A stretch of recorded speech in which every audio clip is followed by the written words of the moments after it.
What if every single self-help book you've ever read, or like every hour you've spent analyzing your childhood, what if all of that is actually the exact thing keeping you stuck? Yeah, it's a pretty terrifying thought, honestly. It really is. So, welcome to this deep dive. If you've ever felt like you're constantly trying to, quote unquote, work on yourself, but somehow never actually feeling fixed, well, you are exactly who we are talking to today. Right, because we are looking at something that completely flips the script on that entire process. Exactly. Okay, let's unpack this. We are exploring a really fascinating source today, a transcript of a small, informal group discussion from London in 1962. And it features the philosopher J. Krishnamurti. Yeah, and the mission here really is to figure out why this specific conversation argues that our entire approach to the human mind is just completely backwards. It's a radical premise. I Mhm. mean, what makes this 1962 transcript so compelling is the contrast between how calm the actual conversation is and how explosive the underlying logic is. Right, it's very quiet but very destructive. Completely. Right out of the gate, we are presented with this fundamental tension of the human experience. It's the split between the conscious mind and the unconscious mind. And the conscious mind is just, well, what you are using right now, listening to this. Yes, it's the part of you that notices the superficial, immediate details. Like you walk into a room and notice the architecture is a bit disproportionate, or you smell someone's perfume. Or you suddenly realize you forgot to send an email. Exactly. But operating beneath that really thin layer of awareness is the unconscious mind. It's this vast hidden basement where society, culture, and like all of your accumulated past experiences actually pull the strings. And naturally, when we realize that basement is down there pulling the strings, our immediate instinct is to just go down there and start rummaging around. To want to organize the boxes. Right. We think, oh, I have anxiety or I have these weird habits. I keep self-sabotaging. I need to figure out why. So we reach for psychoanalysis. We try to interpret our dreams. Yeah, we meticulously dig into our past to drag all these unconscious motivations up into the conscious light. But this discussion completely rejects all of that.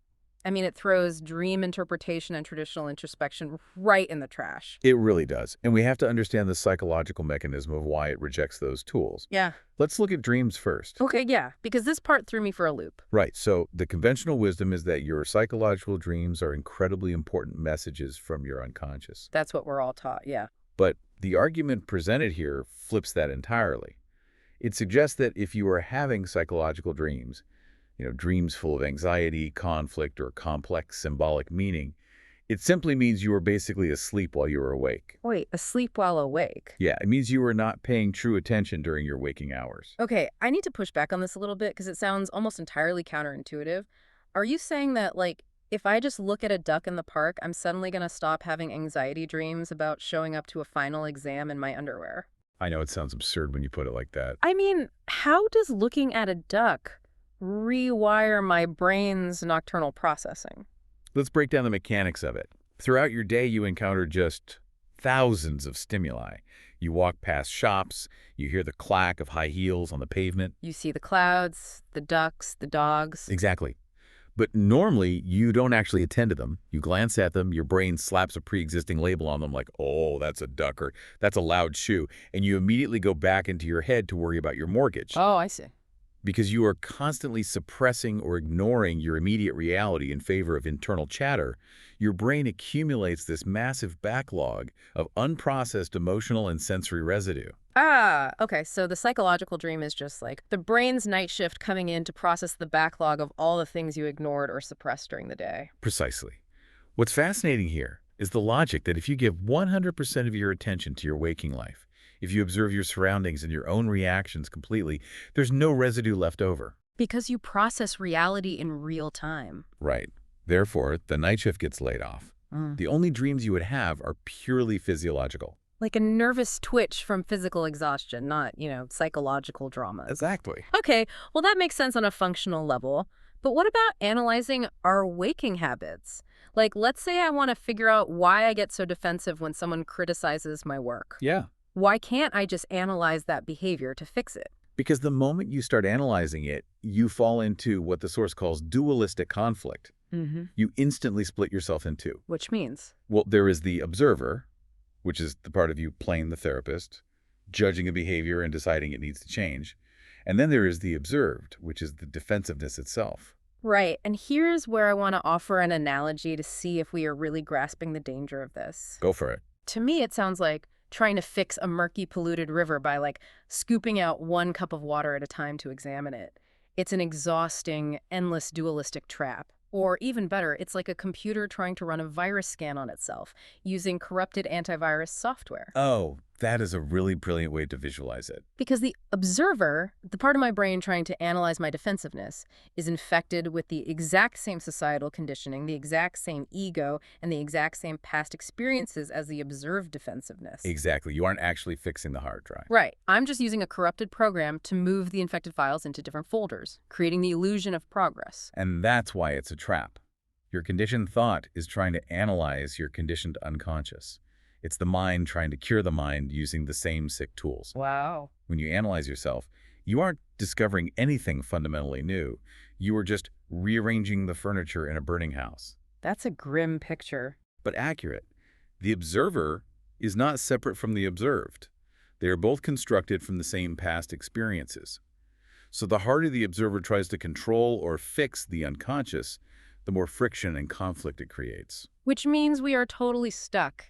I mean, if psychoanalysis is just a corrupted antivirus scan and dream interpretation is just dealing with the backlog of our own daytime inattention, how on earth do we actually access the 9/10 of our mind that is unconscious? Right. If we can't analyze it, what's the alternative? Yeah, what's the alternative? The alternative is incredibly simple to state, but arguably the hardest thing for a human being to actually do. You have to start by genuinely admitting you don't know.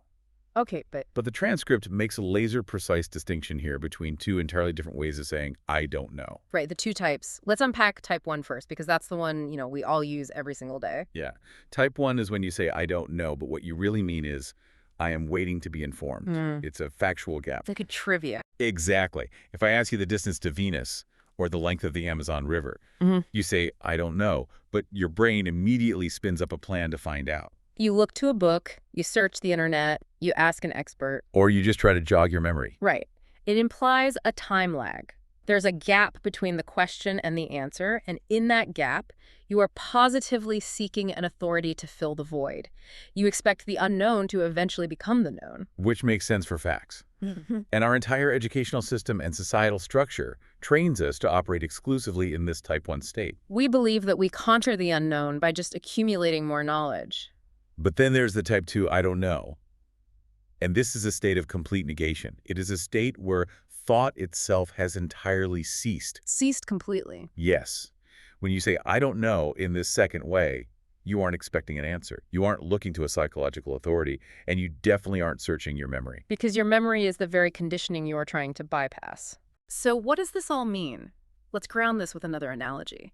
Think about trying to taste a very delicate, incredibly complex new culinary flavor, but you are currently chewing a piece of intensely strong, old peppermint gum. Oh, I like this. Operating in type 1 is like thinking you can taste the new flavor if you just chew the old gum a little harder, or maybe mix a little bit of the new food into the gum. It doesn't work. It just tastes like peppermint. Exactly. To actually experience the new thing, you have to spit the old gum out entirely. The old gum is your conditioned thought, your memory, your expectations.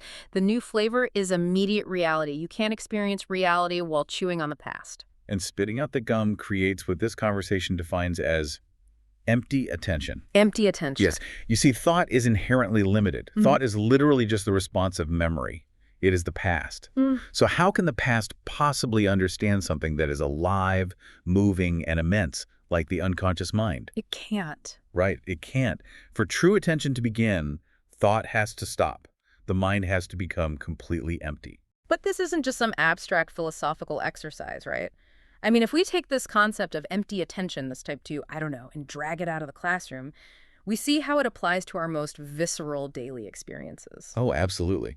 The transcript goes straight for the jugular here. It tackles our definitions of love and relationships. And this is where the theory hits reality. We are handed a prepackaged, socially conditioned definition of love from the moment we are born. We are taught that love is tied to duty. We conflate love with being married, with feeling jealousy, with possessiveness. Society romanticizes the idea of enduring agony for someone, and we accept that as a valid component of love. If we connect this to the bigger picture, It really shows how society spots and corrupts our minds. The phrase used in the discussion that practically jumped off the page at me is the butcheries of relationship. It's a heavy phrase. It is such a brutally honest description of what we actually do to each other behind closed doors. We carry around accumulated bitterness. You wake up, your partner sighs while pouring the coffee, and instantly you aren't reacting to the sigh. You're reacting to an argument you had in 2019. You're keeping score. You're engaged in a constant, silent war of opinions and grievances. And that war takes massive amounts of energy. The tragedy is that we waste all our psychological energy engaging with our opinions about a fact, rather than just facing the immediate fact itself. The butcheries of relationship happen because you are never actually looking at your partner.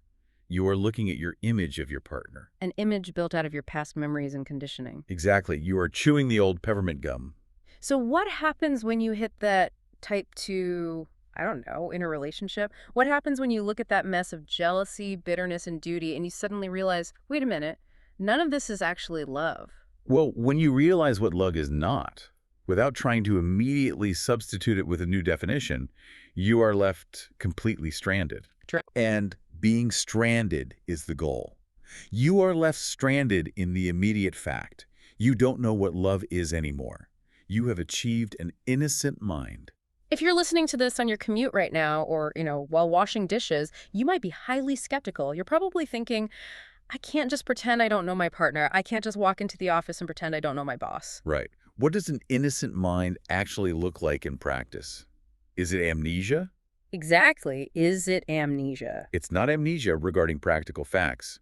You still know your partner's name and how to do your job. It's the ending of the psychological known. Okay, the psychological known. To truly see something, your mind must be fresh and unburdened by its past emotional attachments to that thing.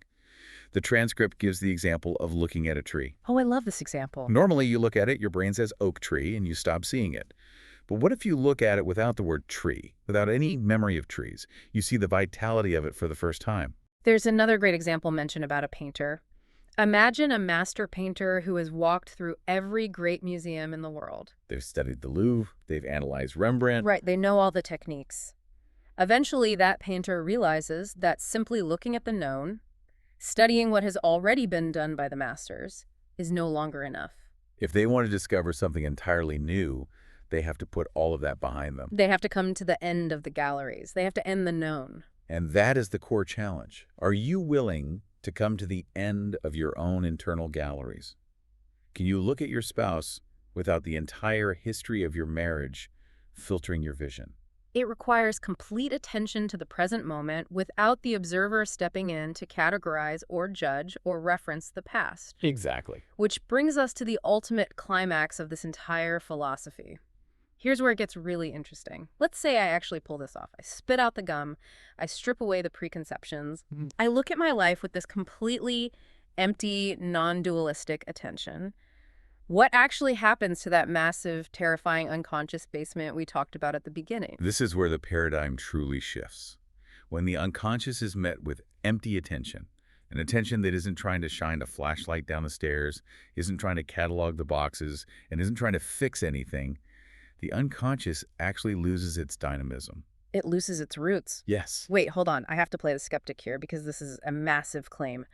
Are you telling me that someone with deep-seated psychological contradictions, real fears, or heavy emotional baggage can just wipe it out by achieving empty attention? I know, it sounds almost dangerously dismissive. It really does. We are taught that healing takes years of grueling step-by-step work. How can simply looking wipe out contradictions in a stroke? It feels dismissive because we are addicted to the idea of the process. We love the grueling step-by-step work because it gives our ego a job to do. Oh, wow. But let's look at the mechanism. Why does a psychological contradiction or a deep-seated fear have power over you? It has power because the observer is constantly interacting with it, fighting it, suppressing it, analyzing it, fearing it. And that friction is the energy that keeps the trauma active. Exactly. Oh, it's the corrupted antivirus software again. By constantly scanning the infected file, I'm keeping the CPU running at 100%. That's it, perfectly. The argument here isn't that your past didn't happen. It's that the basement of your mind only has power because you keep going down there. So if the observer completely ceases, there is no friction. Right. And without friction, the contradiction has no energy to sustain itself. It becomes a dead historical fact rather than a living, bleeding wound. You don't solve your issues step by step, year after year. No, when the light of completely empty, silent attention shines, the darkness doesn't get organized. It just vanishes. The whole battle of existence finishes. That is staggering. It means the basement doesn't even exist the moment you turn off the conditioned flashlight.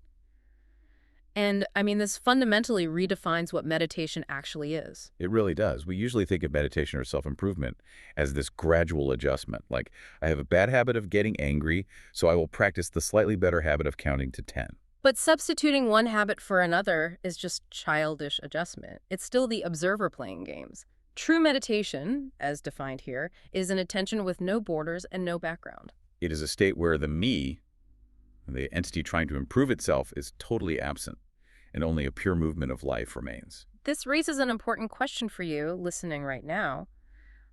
Are you willing to give up the comforting illusion of working on yourself? Yeah, think about how much of our identity is wrapped up in the project of our own self-improvement. We track our habits, we listen to deep dives to optimize our routines, we go to therapy to untangle our childhoods. What if the very act of trying to get better is a dualistic trap that actively feeds the contradictions you are trying to escape? It's a terrifying thought, because it threatens the ego's survival.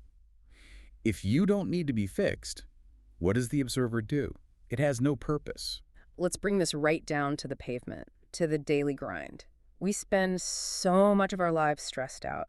We wake up, go to the office, endure the boredom of our routines, navigate the butcheries of our relationships. And then treat self-improvement as this grueling second job we had to tackle on the weekends. Exactly. We think all of this heavy psychological lifting is just the price of admission to being human. But this deep dive offers a profound shortcut. What if the sheer act of complete silent attention is the only fix you actually need? It requires a profound letting go of control. And the source material leaves us with a final concept that pushes this letting go to its absolute logical extreme. Right, toward the end of the discussion. Yeah, this ending of the known, this empty attention, is briefly equated to death. Psychological death. Yes. It states that when time-bound, conditioned thought finally comes to an end, dying is simple. It's a metaphor for the death of the ego, the complete cessation of the observer. And it reveals something incredible. We are terrified of physical death, but what we actually dread on a daily basis is psychological death. We are terrified of letting go of our accumulated identity, even if that identity is built entirely out of pain, bitterness, and anxiety. We'd rather hold on to our suffering because at least it's familiar. At least it tells us who we are. That is incredibly powerful. The source equates the end of the known to death. So we want to leave you with this to ponder. When you wake up tomorrow morning and your feet hit the floor, are you going to immediately resurrect the person you were yesterday? Are you going to instantly load up all their grudges, their anxieties, and their conditioning just because it's familiar? Or are you willing to let that identity stay dead? What would actually happen if you drank your morning coffee with an entirely empty mind, seeing the world, your partner, and yourself as if for the exact first time? If letting go of everything you know is a kind of death, may be true, vibrant living only actually begins the exact moment we stop trying to give our identity continuity. You don't have to scoop water out of the polluted river cup by cup to filter it. You just have to realize you don't have to be the river at all. Spit out the old gum. Stop running the corrupted antivirus scan.